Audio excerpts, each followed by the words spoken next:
अस्सलाम वालेकुम। आज हमने जो टॉपिक स्टार्ट करना है वो है बायोकेमिस्ट्री। हम लोग जो है ब्रांचेस ऑफ केमिस्ट्री देख रहे थे, जिसमें से हमने 3 ब्रांचेस कल कर ली थी और आज हम स्टार्ट करेंगे बायोकेमिस्ट्री से।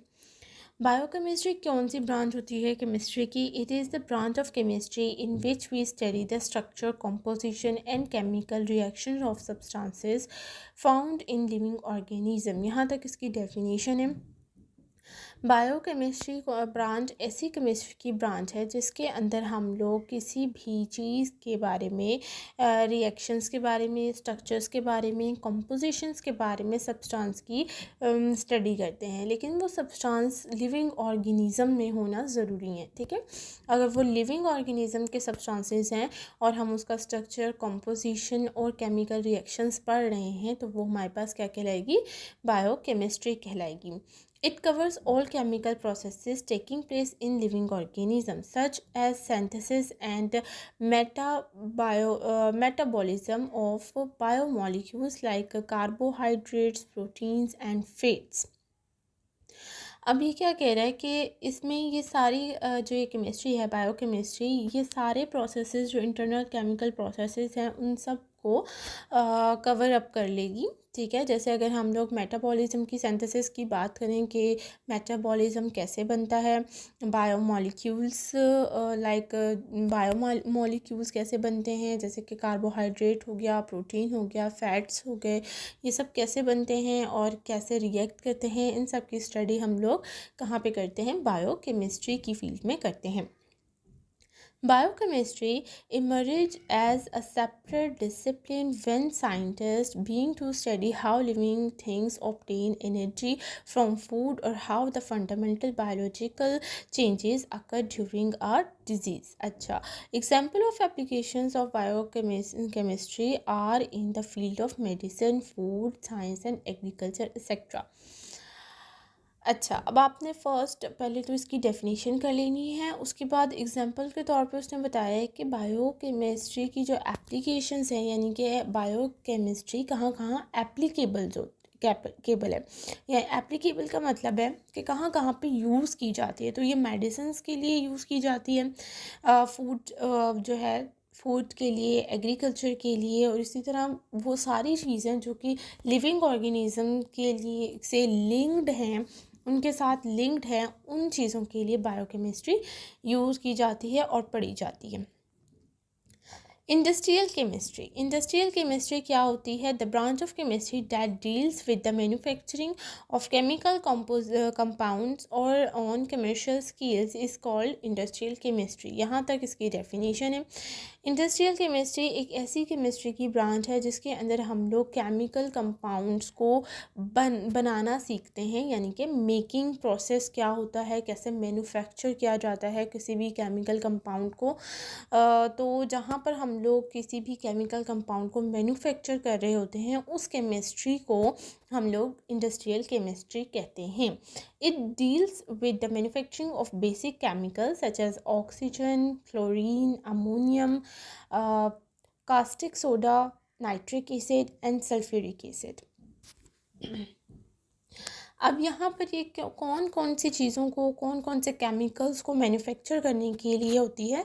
ये कोई भी आपके पास केमिकल कंपाउंड है उसको मैन्युफैक्चर करने के लिए होती है। जैसे कि ऑक्सीजन हो गया, ऑक्सीजन को मैन्युफैक्चर करने के लिए क्लोरीन को, अमोनियम को, कास्टिक सोडा को, नाइट्रिक एसिड को एंड सल्फ्यूरिक एसिड को, इन सब चीज़ों को और भी जितने भी केमिकल कंपाउंड्स बनते हैं, किस तरह से मैन्युफैक्चर होते हैं, उन सब को हम लोग इंडस्ट्रियल केमिस्ट्री में पढ़ते हैं, स्टडी करते हैं।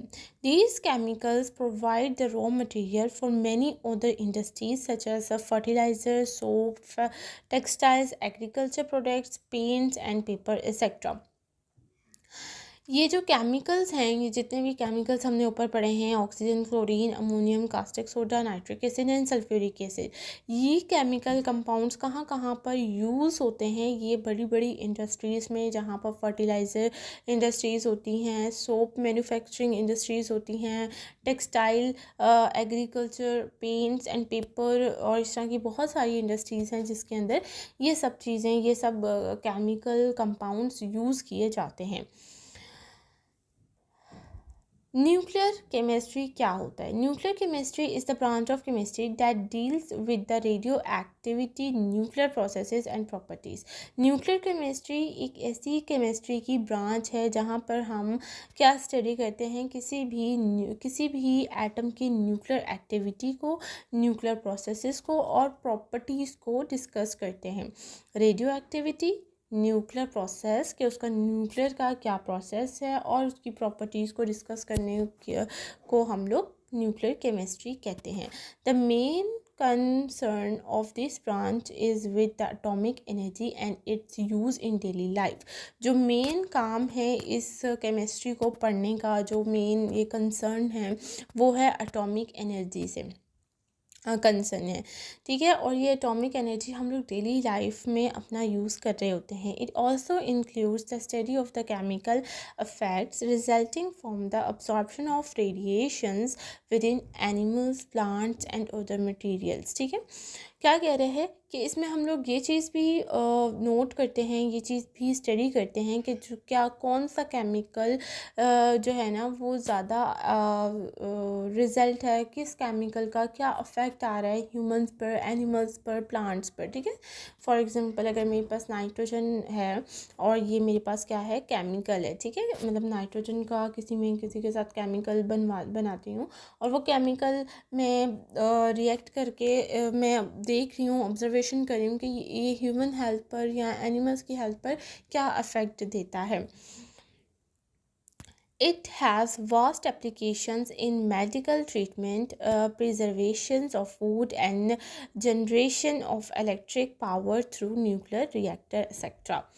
अच्छा, अब ये क्या कह रहे हैं कि ये कहाँ कहाँ पर एप्लीकेशंस इसके क्या क्या हैं, यानी कि यूजेस कहाँ कहाँ होते हैं मेडिकल ट्रीटमेंट के लिए, लाइक रेडियोथेरेपी में भी न्यूक्लियर जो रेज होती हैं वो जो है ट्रीटमेंट के लिए यूज़ की जाती हैं। प्रिजर्वेशन ऑफ फूड को प्रिजर्व करना, कैसे वो देर तक जो है वो प्रिजर्व रह सकता है, स्टोर हो सकता है।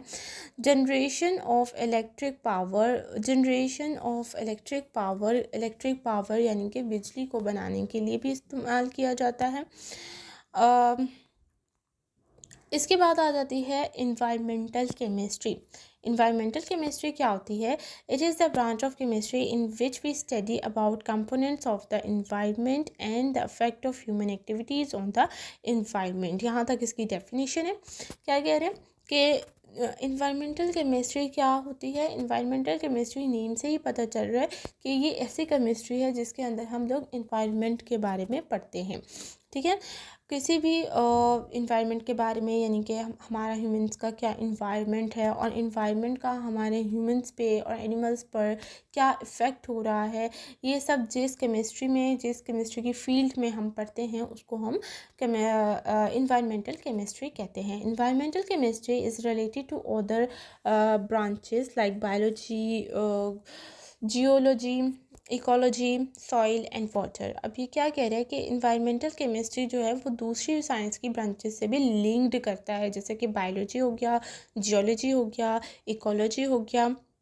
तो इन्वायरमेंटल सिर्फ और सिर्फ केमिस्ट्री की ब्रांच से लिंक नहीं करता, इन्वायरमेंट जो है वो दूसरी भी साइंस की ब्रांचेस से रिलेट करता है। The knowledge of chemical processes taking place in environment is necessary for this improvement and protection against pollution. अब इसमें हम लोग नॉलेज हासिल करते हैं कि किस तरह कि कौन से हम ऐसे केमिकल प्रोसेसेस को स्टार्ट करें या अपने इन्वायरमेंट में अडॉप्ट करें ताकि हमारा इन्वायरमेंट जो है वो क्लीन अप हो जाए और इसमें से जितने भी पोल्यूशन है वो सारी की सारी ख़त्म हो जाए, ठीक है। लास्ट जो ब्रांच है हमारे पास वो कौन सी है? Analytical chemistry. Analytical chemistry is the branch of chemistry that deals with the separation and analysis of a sample to identify its component, ठीक है।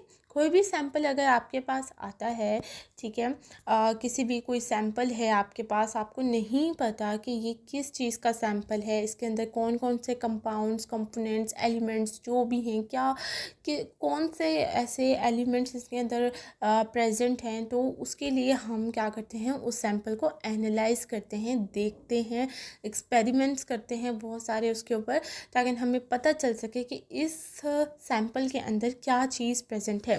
ठीक है, जैसे मेरे पास एक चीज़, एक पाउडर, वाइट पाउडर आ गया है, ठीक है, और मुझे कहा गया है कि ये आपका सैंपल है और आपने इसको जो है वो एनालाइज करना है। तो मैं कैसे करूँगी, मैं उसको देखूँगी, ठीक है, उसको ऑब्ज़र्व करूँगी, इसका कलर क्या है, मैं उसको वाटर के साथ, ईथर के साथ और जो दूसरे जितने भी केमिकल्स हैं उनके साथ रिएक्ट करवा के देखूँगी कि इसके अंदर, इस सैंपल के अंदर क्या क्या चीज़ें प्रेजेंट हैं। ठीक है, मे बी उसके अंदर नाइट्रोजन प्रेजेंट हो, ऑक्सीजन भी प्रेजेंट हो सकती है, और कभी कभार जो है वो एनालाइज करते करते 2-3 एलिमेंट्स साथ ही एनालिसिस हो जाते हैं, यानी कि एक ही जो सैंपल आपको दिया होता है उसके अंदर नाइट्रोजन भी प्रेजेंट होती है, ऑक्सीजन भी प्रेजेंट होती है, जो और भी एलिमेंट्स जो हैं, कंपाउंड्स प्रेजेंट होते हैं।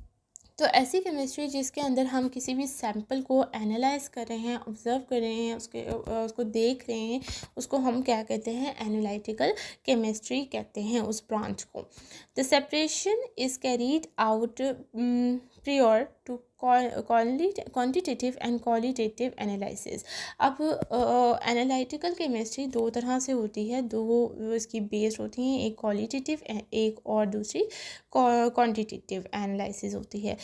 Qualitative analysis provide the identity of a substance. Qualitative analysis क्या कर रही होती है, किसी भी सब्सटेंस की क्वालिटी बता रही होती है कि ये क्वालिटी, हम जब भी शॉप वगैरह पे जाते हैं या कोई भी चीज़ हम ख़रीदते हैं तो हम क्या देखते हैं कि इसकी क्वालिटी अच्छी है या नहीं है। तो इसी तरह सैंपल में भी क्वालिटी जब क्वालिटी की बात की जा रही है, क्वालिटी एनालाइज किया जा रहा है, तो वो क्वालिटेटिव एनालिसिस कहलाएगा।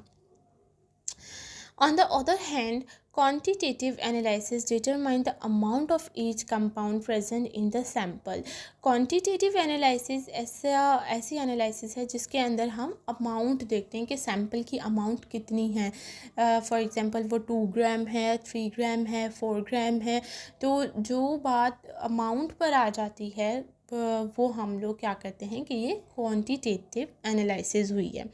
Hence, in this branch, different techniques and instruments used for analysis are studied. The scope of this branch covers food, water, environmental and clinical analysis. ठीक है, इस स्कोप में हम लोग कौन कौन से एनालिटिकल केमिस्ट्री में कौन कौन से जो हैं वो स्कोप्स आ जाते हैं, किस किस को कवर कर लेती है ये फूड को भी एनालाइज कर सकते हैं हम, वाटर को भी एनालाइज कर सकते हैं कि ये प्योर है, हार्ड है, प्योर नहीं है, इम्प्योरिटी कोई मौजूद है, इन्वायरमेंट को भी, और क्लिनिकल एनालिसिस भी हम इसमें कर सकते हैं।